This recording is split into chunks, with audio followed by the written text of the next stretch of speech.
بشیم ادنی ادہنو الہیم الہنو in the name of our lord شروع کرتی ہوں خدا میرے خدا کے نام سے. You are watching Sara Gul TV وی. ہمارا آج کا عنوان ہے روزہ.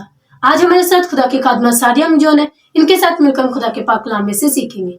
How are you, sister? I am good by the grace of God. Welcome to Sara Gul TV. It's my pleasure to be here to share the word of God. Hallelujah. جیسے کہ میرا آج کا عنوان ہے روزہ. آپ ہمیں یہ بتائیں کہ بائبل میں روزہ کیا ہے اور اسے عبرانی زبان میں کیا کہتے ہیں. آئے ہم ایک حوالہ دیکھیں عہد عتیق میں سے عزرا کی کتاب اس کا 8واں باب 23ویں آیت. سو ہم نے روزہ رکھ کر اس بات کے لیے اپنے خدا سے منت کی اور اس نے ہماری سنی. آمین.